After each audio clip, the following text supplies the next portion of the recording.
ಇವತ್ತು ಸಂಜೆ ಡಿಕೆ ಶಿವಕುಮಾರ್ ಅವರ ಸಂಪುಟ ವಿಸ್ತರಣೆಯಾಗೋದಕ್ಕಿದೆ. ಸಚಿವರು ಪ್ರಮಾಣ ವಚನ ಸ್ವೀಕರಿಸುವುದಕ್ಕಿದ್ದಾರೆ. 99% ಚಾನ್ಸ್ ಅಂತ ಮೊನ್ನೆನೆ ಮುಖ್ಯಮಂತ್ರಿ ಡಿಕೆ ಶಿವಕುಮಾರ್ ಹೇಳಿದ್ರು. ಆದರೆ ಇನ್ನೂ ಕೂಡ ಪಟ್ಟಿ ಫೈನಲ್ ಆಗಿದೆ. ಯಾರು ಸಚಿವರಾಗ್ತಾರೆ ಅನ್ನುವಂಥ ಸಸ್ಪೆನ್ಸ್ಗೆ ತೆರೆ ಬಿದ್ದಿಲ್ಲ. ಕೆಲವೇ ಕ್ಷಣದಲ್ಲಿ ಹೊಸ ಸಚಿವರ ಪಟ್ಟಿ ರಿಲೀಸ್ ಆಗಬಹುದು. ಮಲ್ಲಿಕಾರ್ಜುನ್ ಖರ್ಗೆ ಅವರ ನಿವಾಸದಲ್ಲಿ ಫೈನಲ್ ಸಭೆ, ಕೊನೆಯ ಕ್ಷಣದ ಸಭೆ ನಡೆಯೋದಕ್ಕಿದೆ. ಯಾವುದೇ ಕ್ಷಣದಲ್ಲಿ ಪಟ್ಟಿ ಬರಬಹುದು ಅನ್ನುವಂಥ ನಿರೀಕ್ಷೆಯಲ್ಲಿ ಮುಖ್ಯಮಂತ್ರಿ ಇದ್ದಾರೆ. ಇವತ್ತು ಸಂಜೆ 4 ಗಂಟೆಗೆ ಕಾರ್ಯಕ್ರಮ ನಡೆಯುತ್ತೆ ಅನ್ನುವಂಥ ಸಾಧ್ಯತೆ ಮತ್ತು ಲೋಕಭವನಕ್ಕೆ ಸರ್ಕಾರ ಕಮ್ಯುನಿಕೇಟ್ ಮಾಡಿದೆ. ಪಟ್ಟಿ ಫೈನಲ್ ಆದ್ರೆ ಇವತ್ತು ಸಂಜೆ 4 ಗಂಟೆಗೆ ನೂತನ ಸಚಿವರು ಪ್ರಮಾಣ ವಚನ ಸ್ವೀಕರಿಸುವುದಕ್ಕಿದ್ದಾರೆ. ಡಿಕೆ ಶಿವಕುಮಾರ್ ಮುಖ್ಯಮಂತ್ರಿಯಾಗಿ ಪ್ರಮಾಣ ವಚನ ಸ್ವೀಕರಿಸಿ ಇವತ್ತಿಗೆ ಕರೆಕ್ಟ್ ಆಗಿ 2 ತಿಂಗಳು. ಈ 2 ತಿಂಗಳ ಅವಧಿಯಲ್ಲಿ ಪೂರ್ಣ ಪ್ರಮಾಣದ ಕ್ಯಾಬಿನೆಟ್ ಅನ್ನ ಮಾಡೋದಕ್ಕೆ ಸಾಕಷ್ಟು ಪ್ರಯತ್ನ ಮಾಡಿದ್ರು ಅವರು. ಆದರೆ ಹೈಕಮಾಂಡ್ನ ಕ್ಲಿಯರೆನ್ಸ್ ಸಿಗದ ಕಾರಣ ಪೂರ್ಣ ಪ್ರಮಾಣದ ಕ್ಯಾಬಿನೆಟ್ ರಚನೆ ಇಲ್ಲಿಯವರೆಗೂ ಕೂಡ ಆಗಿಲ್ಲ. ಡಿಕೆ ಶಿವಕುಮಾರ್ ಸೇರಿ 14 ಮಂದಿ ಸಚಿವರಿದ್ದಾರೆ ಸದ್ಯ ಕ್ಯಾಬಿನೆಟ್ ಅಲ್ಲಿ. ಪ್ರಮುಖ ಖಾತೆಗಳು ಮುಖ್ಯಮಂತ್ರಿಗಳ ಬಳಿಯೇ ಇದೆ. ಅದು ಕೃಷಿ, ತೋಟಗಾರಿಕೆ, ಶಿಕ್ಷಣ, ಉನ್ನತ ಶಿಕ್ಷಣ, ಈ ರೀತಿ ಪ್ರಮುಖ ಖಾತೆಗಳು ಇನ್ನೂ ಕೂಡ ಮುಖ್ಯಮಂತ್ರಿಯ ಬಳಿಯೇ ಇದೆ. ಪೂರ್ಣ ಪ್ರಮಾಣದ ಕ್ಯಾಬಿನೆಟ್ಗೆ 2 ತಿಂಗಳು ಒದ್ದಾಡಿದ್ರು. ಹೈಕಮಾಂಡ್ ಗ್ರೀನ್ ಸಿಗ್ನಲ್ ಸಿಕ್ಕಿರಲಿಲ್ಲ. ಈ ಕ್ಷಣಕ್ಕೂ ಕೂಡ ಸಿಕ್ಕಿಲ್ಲ. ಪಟ್ಟಿ ಯಾವುದು, ಯಾರಿರ್ತಾರೆ ಕ್ಯಾಬಿನೆಟ್ ಅಲ್ಲಿ, ಈ ಕ್ಷಣದವರೆಗೂ ಸಿಕ್ಕಿಲ್ಲ. ಕೊನೆಯ ಕ್ಷಣದ ಮೀಟಿಂಗ್ ಖರ್ಗೆ ಅವರ ನಿವಾಸದಲ್ಲಿ ಆಗ್ತಾ ಇದೆ. ಈ ರೀತಿ ವಿಳಂಬ ಆಗೋದಕ್ಕೆ ಏನ್ ಕಾರಣ? ಹೈಕಮಾಂಡ್ ಮಟ್ಟದಲ್ಲೇ ಹಗ್ಗ ಜಗ್ಗಾಟ ನಡೀತಾ ಇದೆ ಅಂತ. ಅಂದ್ರೆ ಕೆ ಸಿ ವೇಣುಗೋಪಾಲ್ ಅವ್ರದ್ದೊಂದು ಪಟ್ಟಿ, ಖರ್ಗೆ ಅವ್ರದ್ದೊಂದು ಯೋಚನೆ, ಸುರ್ಜೇವಾಲಾ ಅವ್ರದ್ದು ಮತ್ತೊಂದು ಯೋಚನೆ. ಕೆಲ ಹೆಸರುಗಳಿಗೆ ಸಂಬಂಧಿಸಿದಂತೆ ಒಮ್ಮತ ಇಲ್ಲ. ಈಗ ಜಮೀರ್ ಅಹಮದ್ ಖಾನ್ ಅವರ ಹೆಸರು ಅಂತಾದ್ರೆ ವೇಣುಗೋಪಾಲ್ ಅವರ ಪರ ಇದ್ದಾರೆ. ಆದ್ರೆ ಆ ಆಡಿಯೋ ಕೇಸ್ನ ಕಾರಣಕ್ಕಾಗಿ ಅವರನ್ನ ಮಂತ್ರಿ ಮಾಡೋ ವಿಚಾರದಲ್ಲಿ ಭಿನ್ನಾಭಿಪ್ರಾಯಗಳಿದ್ದಾವೆ. ಇದೇ ರೀತಿ ಇನ್ನೂ ಹಲವು ಹೆಸರುಗಳಲ್ಲಿ ಇದೇ ರೀತಿಯ ಭಿನ್ನಾಭಿಪ್ರಾಯ ಇದೆ. ಒಮ್ಮತದ ನಿರ್ಧಾರಕ್ಕೆ ಬರೋದಕ್ಕೆ ಸಾಧ್ಯ ಆಗಿಲ್ಲ. ಡಿ ಕೆ ಶಿವಕುಮಾರ್ ಮತ್ತು ಸಿದ್ದರಾಮಯ್ಯ ಅವರು ಸಲ್ಲಿಸಿರುವಂಥ ಪಟ್ಟಿಯನ್ನ ಅಳೆದು ತೂಗಿ 27 ಹೆಸರು ಫೈನಲ್ ಮಾಡಲಾಗಿತ್ತು. 27ರಲ್ಲಿ 20 ಆಯ್ಕೆ ಮಾಡಬೇಕು. ಆ 20ರಲ್ಲಿ ಇವರು ಕೊಟ್ಟಿದ್ದೇ ಫೈನಲ್ ಆಗತ್ತಾ ಅಥವಾ ಹೈಕಮಾಂಡ್ ಏನಾದರೂ ಹೊಸ ಹೆಸರುಗಳನ್ನ ಪಟ್ಟಿಯೊಳಗೆ ಸೇರ್ಪಡೆಗೊಳಿಸುತ್ತಾ? ರಾಹುಲ್ ಗಾಂಧಿ ಅವರ ಯೋಚನೆ, ಮಲ್ಲಿಕಾರ್ಜುನ್ ಖರ್ಗೆ ಅವರ ಯೋಚನೆ, ವೇಣುಗೋಪಾಲ್ ಅವರ ಯೋಚನೆ, ಪಟ್ಟಿಯಲ್ಲಿ ಸ್ಥಾನ ಪಡೆಯುತ್ತಾ? ಅವರಿಗೆ ಬಯಸಿದವರನ್ನ ಪಟ್ಟಿಯೊಳಗೆ ಸೇರಿಸ್ತಾರಾ? ಈ ಎಲ್ಲ ಪ್ರಶ್ನೆಗಳಿದ್ದಾವೆ. ಹೆಚ್ಚಿನ ಡೀಟೇಲ್ ನೀಡೋದಕ್ಕೆ ನಮ್ಮ ಪ್ರತಿನಿಧಿ, ದೆಹಲಿ ಪ್ರತಿನಿಧಿ ಮಂಜುನಾಥ್ ನೇರ ಸಂಪರ್ಕದಲ್ಲಿ. ಮಂಜುನಾಥ್, ಈಗ ಕೊನೆಯ ಕ್ಷಣದವರೆಗೂ ಕಸರತ್ತು ನಡೀತಾ ಇದೆ ಅಂತಂದ್ರೆ ರಾಜ್ಯದ ನಾಯಕರು ಕೊಟ್ಟಿರುವಂತ ಪಟ್ಟಿಯಲ್ಲಿ ದೊಡ್ಡ ಮಟ್ಟದ ಬದಲಾವಣೆಯ ಸಾಧ್ಯತೆ ಏನಾದರೂ ಇದೆಯಾ?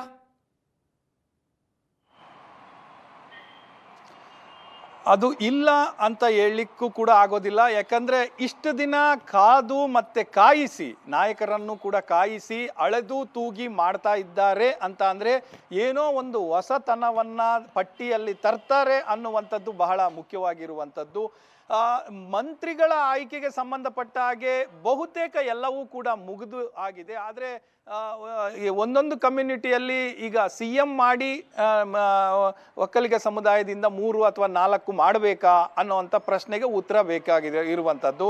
ಅದೇ ರೀತಿ ಈ ಹಿಂದೆ ಯಾವ ಕಮ್ಯುನಿಟಿಗಳು ಆಗಿಲ್ಲ ಅವ್ರಿಗಂತೂ ಈ ಸಾರಿ ವಿಶೇಷವಾಗಿ ನಾವು ಒತ್ತು ಕೊಡ್ತೇವೆ ಅನ್ನುವಂಥದ್ದು. ಸೊ ಇವೆಲ್ಲವೂ ಕೂಡ ಆಗಿ ಹೋಗಿದೆ. ಮತ್ತು ಚರ್ಚೆ, ಕಳೆದ ಬಾರಿ ಚರ್ಚೆಯಲ್ಲೂ ಕೂಡ ಅಂದರೆ 2 ದಿನಗಳ ಹಿಂದೆ ಸುಮಾರು 2.5 ತಾಸು ನಾಯಕರು ಕೂತು ಚರ್ಚೆ ಮಾಡಿದ್ರು. ಅದಾದ ಬಳಿಕ ಇವತ್ತು ಚರ್ಚೆ ಆಗ್ತಾ ಇರುವಂಥದ್ದು. ಅಂದುಕೊಂಡಂತೆ ಇವತ್ತೇನಾದರೂ 10ವರೆಗೆ ಪಟ್ಟಿ ಇಲ್ಲಿಂದ ಅಲ್ಲಿಗೆ ರವಾನೆ ಆಯಿತು ಅಂತ ಅಂದರೆ ಬಹುತೇಕ ಇವತ್ತು ಸಂಜೆ ಪ್ರಮಾಣ ವಚನ ನಿರೀಕ್ಷೆ ಮಾಡ್ಬೋದು. ಅದರ ಜೊತೆಗೆ ಪ್ರಮುಖವಾಗಿ ರಕ್ಷತ್, DCM ಹುದ್ದೆಗಳ ಮಾತಿನ ಬಗ್ಗೆ ಚರ್ಚೆ ಮತ್ತು ತೀರ್ಮಾನ ಎರಡೂ ಕೂಡ ಈಗ ಆಗಬೇಕಾಗಿರುವಂಥದ್ದು. ಕಳೆದ ಬಾರಿಯೇ ಇದ್ದಂಥ ಪ್ರಪೋಸಲ್ ಅದು ಅನ್ನುವಂಥ ಅನ್ನುವಂಥದ್ದು ಮಾಹಿತಿಗಳು ತಿಳಿದು ಬರ್ತಾ ಇರುವಂಥದ್ದು. ಯಾಕಂದರೆ DK ಶಿವಕುಮಾರ್ ಅವರು ಆಗ DCM ಆಗಿದ್ದಂಥ ಸಂದರ್ಭದಲ್ಲಿ ಆವಾಗ ಆ ಸಂದರ್ಭದಲ್ಲೂ ಕೂಡ ಮೂರು DCMಗಳನ್ನು ಹೆಚ್ಚುವರಿಯಾಗಿ ಮಾಡಬೇಕು ಸಿದ್ದರಾಮಯ್ಯ ಅವರು CM ಆಗಿದ್ದಂಥ ಸಂದರ್ಭದಲ್ಲಿ ಅನ್ನುವಂಥ ಪ್ರಸ್ತಾಪ ಇತ್ತು. ಆದರೆ ಆಗಲಿಲ್ಲ. ಕೊನೆಗೆ ಲೀಡರ್ಶಿಪ್ ಚೇಂಜ್ ಆಯಿತು. ಈಗ ಒಂದೇ ಒಂದು DCM ಹುದ್ದೆ ಕ್ರಿಯೇಟ್ ಮಾಡಲಾಗಿದೆ. ಅದರ ಜೊತೆಗೆ ಇನ್ನೂ 2 ಕೊಡಬೇಕು ಅನ್ನುವಂಥ ಚರ್ಚೆ ಬಹಳಷ್ಟು ಜೋರಾಗಿ ಆಗಿರುವಂಥದ್ದು. ಅದಕ್ಕೆ ಸಂಬಂಧಪಟ್ಟಂತೆ 2 ಅಥವಾ 3 ಅನ್ನುವಂಥ ಒಂದು ತೀರ್ಮಾನ ಕೂಡ ಇಲ್ಲಿ ಆಗಬೇಕಾಗಿರುವಂಥದ್ದು.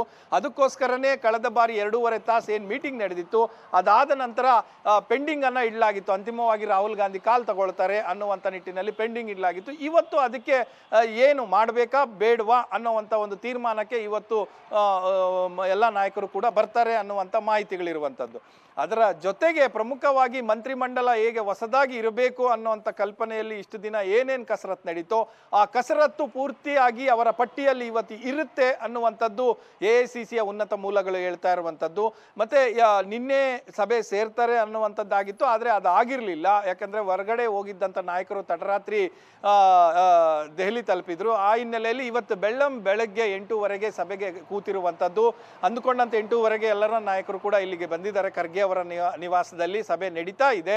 ಸೊ ಇದು 10:30 ತನಕವೂ ಕೂಡ ಆಗಬಹುದು ಅನ್ನುವಂಥ ಮಾಹಿತಿಗಳು ಲಭ್ಯ ಆಗ್ತಾ ಇದೆ. 10:30 ತನಕ ಸಭೆ ನಡೆಯುತ್ತೆ. ಎಲ್ಲವೂ ಕೂಡ ಇವತ್ತು ಫೈನಲ್ ಆಗಿ ಅಂತಿಮವಾಗಿ ಒಂದು ಮಾಹಿತಿ ರವಾನೆ ಆಗುತ್ತೆ CM ಅವರಿಗೆ. 10:30 11 ಗಂಟೆ ಆಸುಪಾಸಿನಲ್ಲಿ CM ಅವರಿಗೆ ಒಂದು ಮಾಹಿತಿ ರವಾನೆ ಆಗುತ್ತೆ ಅನ್ನುವಂಥದ್ದು AICC ಮೂಲಗಳು ಹೇಳ್ತಾ ಇದ್ದಾವೆ.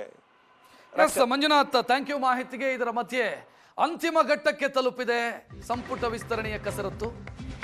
ಇವತ್ತೇ ಫೈನಲ್ ಟಚ್ ಸಿಗತ್ತಾ ಗೊತ್ತಿಲ್ಲ. ಸಿಗತ್ತೆ ಅಂತ ದೆಹಲಿಯಲ್ಲಿ ಈಗ ಸಿಗ್ತಾ ಇರುವಂತ ಮಾಹಿತಿ. DK ಶಿವಕುಮಾರ್ ಇವತ್ತು ಇಡೀ ದಿನವನ್ನ ರಿಸರ್ವ್ ಇಟ್ಕೊಂಡಿದ್ದಾರೆ.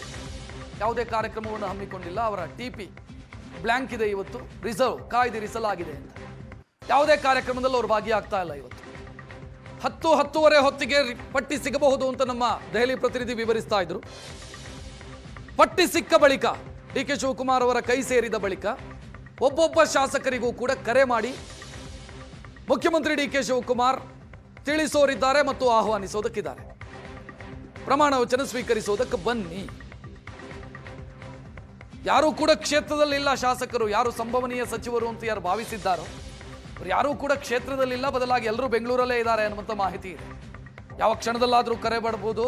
4 ಗಂಟೆಗೆ ಪ್ರಮಾಣ ವಚನ ಸ್ವೀಕರಿಸಿ ಅಂತ ನಾನೆಲ್ಲ ಬೀದರ್ನಲ್ಲಿದ್ದೀನಿ, ಮಂಗಳೂರಲ್ಲಿದ್ದೀನಿ ಅಥವಾ ಉತ್ತರ ಕನ್ನಡದಲ್ಲೆಲ್ಲೋ ಇದ್ದೀನಿ ಅಂತ ಆದರೆ ಬರೋದಕ್ಕೆ ಕಷ್ಟ ಆಗಿಬಿಡುತ್ತೆ ಅಂತ ಅವ್ರು ಬೆಂಗಳೂರಲ್ಲೇ ಇದ್ದಾರೆ.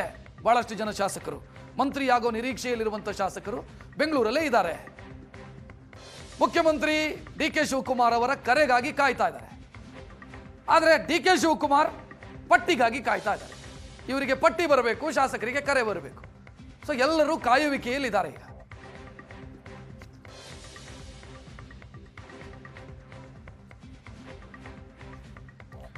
ಹೆಚ್ಚಿನ ಡೀಟೇಲ್ ನೀಡೋದಕ್ಕೆ ನಮ್ಮ ಪ್ರತಿನಿಧಿ ಮಾರುತೇಶ್ ರೆಡಿ ಇದ್ದಾರೆ. ಮಾರುತೇಶ್, ಕಾಂಗ್ರೆಸ್ ಪಾಳ್ಯದಲ್ಲಿ ಏನ್ ನಿರೀಕ್ಷೆಗಳಿದಾವೆ ಸದ್ಯ? ಅಚ್ಚರಿಯ ನಿರೀಕ್ಷೆ ಏನಾದರೂ ಇದೆಯಾ ಅಥವಾ ಮುಖ್ಯಮಂತ್ರಿ ಮತ್ತು ಸಿದ್ದರಾಮಯ್ಯ ಅವರು ಕೊಟ್ಟಿರುವಂತ ಪಟ್ಟಿಯೇ ಫೈನಲ್ ಆಗಬಹುದು ಅಂತ ಭಾವಿಸ್ತಾ ಇದ್ದಾರಾ? ರಕ್ಷತ್, ನಿರೀಕ್ಷೆ ಅಂತೂ ಬಹಳ ಹೆಚ್ಚಿದೆ. ಕಾರಣ ಈ ಬಾರಿ ಅಷ್ಟು ಸೀಕ್ರೆಟನ್ನು ಹೈಕಮಾಂಡ್ ಮೇಂಟೈನ್ ಮಾಡಿದೆ.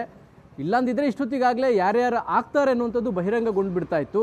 ಆದರೆ ಇಲ್ಲಿಯ ತನಕ ಹೆಸರುಗಳು ಯಾರು ಫೈನಲ್ ಲಿಸ್ಟ್ನಲ್ಲಿ ಇರ್ತಾರೆ ಅನ್ನೋದರ ಬಗ್ಗೆ ಬಹಳ ಕುತೂಹಲವನ್ನು ಹಾಗೆ ಉಳಿಸ್ಕೊಂಡಿದೆ ಹೈಕಮಾಂಡ್. ಹಾಗಾಗಿ ಯಾವುದೇ ಹೆಸರುಗಳು ಅಧಿಕೃತವಾಗಿ ಹೊರಗಡೆ ಬರದ ರೀತಿ ಬಹಳ ಸೀಕ್ರೆಟ್ ಮೇಂಟೈನ್ ಮಾಡಿದ್ದಾರೆ.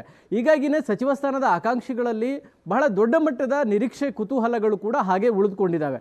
ಸುಮಾರು 10-10:30 ತನಕ ಬಹುಶಃ ಕಾಯಬೇಕಾಗತ್ತೆ ಅಂತ ಕಾಣಿಸುತ್ತೆ. ಅಂತಿಮವಾಗಿ ಪಟ್ಟಿ ಬರ್ಬೋದು. ಹಾಗಾಗಿ ಎಷ್ಟರ ಮಟ್ಟಿಗೆ ಅಂತ ಹೇಳಿದರೆ ಎಲ್ಲರೂ ಸಚಿವ ಸ್ಥಾನದ ಆಕಾಂಕ್ಷಿಗಳು ಯಾರ್ಯಾರಿದ್ರು ಅವರೆಲ್ಲರೂ ಕೂಡ ದೆಹಲಿಯಲ್ಲಿ ಬೆಂಗಳೂರಿನಲ್ಲೇ ಬಂದಿದ್ದಾರೆ. ಹೊರಗಡೆ ಇರ್ತಕ್ಕಂಥವ್ರೆಲ್ಲರೂ ಕೂಡ ಈಗ ಬೆಂಗಳೂರಿಗೆ ಬಂದು ಇಲ್ಲೇ ಠಿಕಾಣಿ ಹೂಡಿದ್ದಾರೆ. ನಮ್ಮ ಹೆಸರು ಫೈನಲ್ ಆಗಿ ಬಂತು ಅಂದರೆ ನಾಮಪತ್ರ ಅಂದರೆ ಪ್ರಮಾಣ ವಚನ ಸ್ವೀಕಾರ ಕಾರ್ಯಕ್ರಮಕ್ಕೆ ನಾವು ರೆಡಿ ಆಗಬೇಕು ಅನ್ನುವ ಕಾರಣಕ್ಕಾಗಿ ಎಲ್ಲರೂ ಕಾಯ್ತಾ ಇದ್ದಾರೆ. ಅಷ್ಟರ ಮಟ್ಟಿಗೆ ಎಲ್ಲರಲ್ಲೂ ಕೂಡ ಈ ಕುತೂಹಲ ಇದೆ, ನಮ್ಮದು ಆಗಬಹುದು ಅನ್ನುವಂಥ ನಿರೀಕ್ಷೆಯಲ್ಲಿ ಎಲ್ಲರೂ ಕೂಡ ಕಾಯ್ತಿದ್ದಾರೆ. ಇನ್ನೊಂದು ಕುತೂಹಲ, CM ಬಳಿ ಹೋಗಿ ಹೇಳಿದ್ರು ಕೂಡ ಅವ್ರಿಗೂ ಫೈನಲ್ ಯಾವುದು ಅಂತ ಗೊತ್ತಿಲ್ಲ. ಯಾಕೆಂದರೆ CM ಕೊಟ್ಟಿರುವಂಥ ಪಟ್ಟಿ ಯಾವುದು ಅನ್ನೋದು ಮಾತ್ರ CMಗೂ ಗೊತ್ತಿದೆ.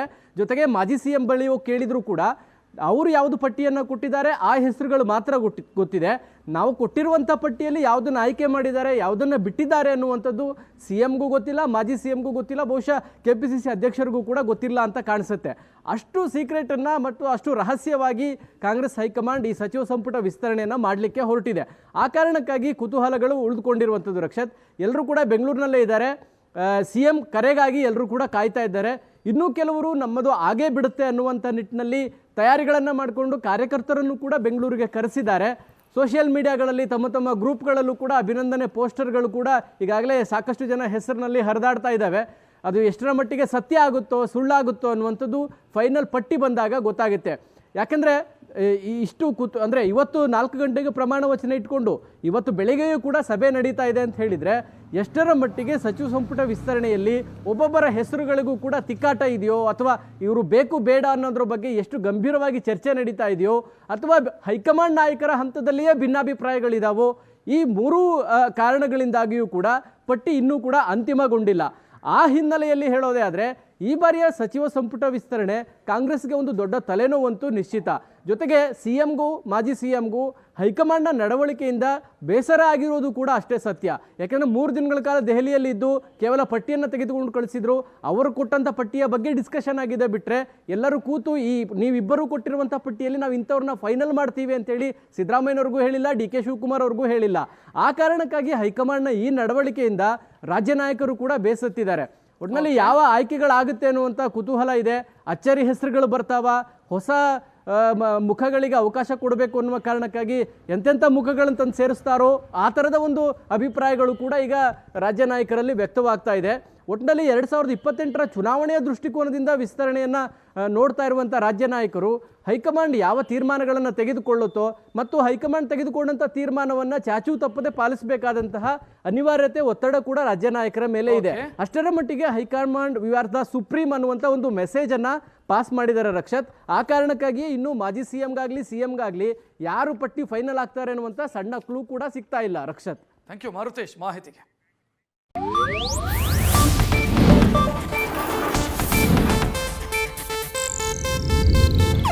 ಇದು ಏಷ್ಯಾನೆಟ್ ನ್ಯೂಸ್ ನೆಟ್ವರ್ಕ್ ಪ್ರಸ್ತುತಿ.